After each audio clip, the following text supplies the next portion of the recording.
Let's talk the markets, the economy, the banks. Can we get over the banks? And let's look for a stock worth buying. I'm Peter Switzer. I'm Paul Rickard, and we're mad about money.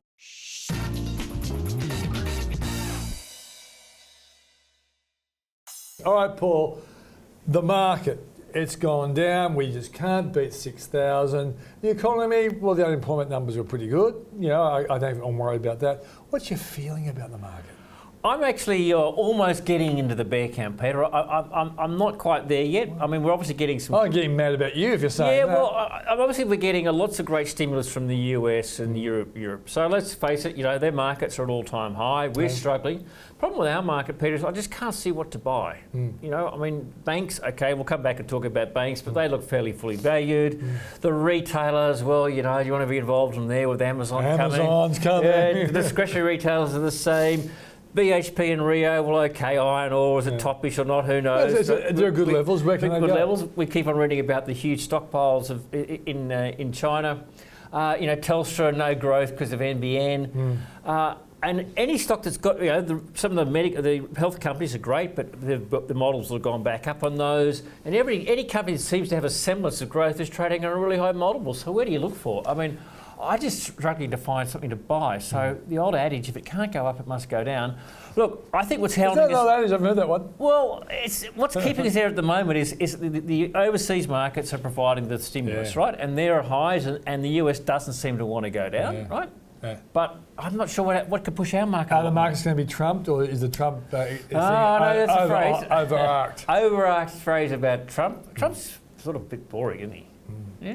Well, we're getting used to it. I'm mad about the market. I want something to buy and I can't work out what it is. Yeah. Therefore, I'm actually just starting to feel a bit cold. I know Charlie Aitken's starting to feel cold in the market. Yeah. So I'm almost ready to call... I don't know, Peter. I'm not quite there, but thinking about it. Yeah, don't utter those words. I don't want to bear that often, so I hate being buried. All right, there's the bell. Banks. Now, banks are the problem, because if they can't go up, it's going to be hard for us to beat 6,000, isn't it? Well, I think the call out to the bank chairman, get over this levy, right? I mean, look, no, the public ain't with you. It's levy or Royal Commission, look, I reckon. You're going to be able to recoup most of it over time back through higher margins. Do you think so, Paul? Oh, absolutely. All right, get over it. Stop making the noise. Move on. Yeah. You're not doing anybody any favour. I'm a bit tired of the debate. I mean, it's not the end of the world. It's for the Commonwealth Bank, it's about 2.5%. For National Australia Bank, it's about 4% of net profit. It's not a big issue. The whole thing was put to bed anyhow. The debate about, you know, too big to fail when S&P downgraded the other banks and left the major banks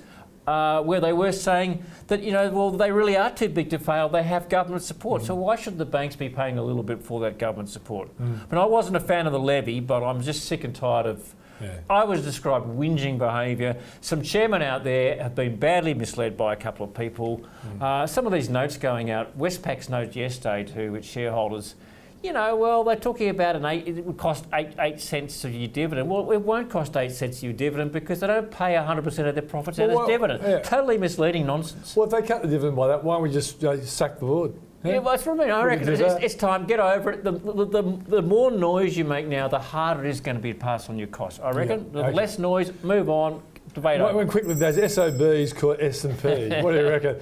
Well, they're unfair in our regional Well, banks. they're probably a little unfair. I mean, you know, at least 3 notches lower. I mean, but they're in the business of generating publicity too. So, yeah, exactly. I mean, I think the underlying theme was, you know, some concerns about pressures in the housing market. I think this interest-only change is going to have a big impact, Peter, for lots of investors out there. Yeah. We're already starting to hear about investors being told to, with interest-only loans, to get back to principal interest. Yeah. You know, the 30% is the target. Westpac has more than 50% of its loans, just over 50% on interest-only. Yeah. So some huge work for a couple of the banks to do there. Well, as long as the economy doesn't go into recession, we should be able to pay our debts. Well, let's go to the stocks you might like now. You hate everything else. Well, I still like them. The healthcare sector, Peter, but, you know, the CSLs and you know, Cochleys have gone up so much. The CEOs are selling their shares. Yeah. No, I still think there's value in Ramsay. You know, it's a cover a little bit. Move on. You always well, do you know, I'm give us some Ramsay good value. Look, the one I'm probably going to point out here, I can't understand what's gone on here, is APN Outdoors. Yeah. Now, we all know that the merger with that and Media was called off last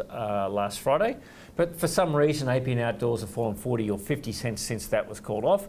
Before the merger was announced, they were trading around about $5.40. They're now down to about $4.60. So, you know, $5.40 before the merger, went up to about $6 while the merger was being discussed. Soon became clear that wasn't going to happen.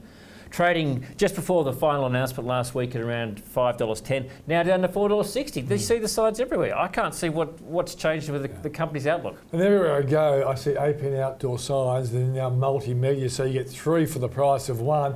I'm surprised. So look, whether you buy it, you know, you may just want to wait a little while, but put that on your radar list as a stock to watch. I think they're doing some good things. One last one for me. I reckon a company like BOQ will actually be a buying opportunity pretty soon. It got belted yesterday. I think Queensland, I think, is heading in the right direction. BOQ is heavily leveraged to that. So I think BOQ could be a buy in coming weeks. Well, I'm Peter Switzer. I'm Paul Rickard. And we're mad about money.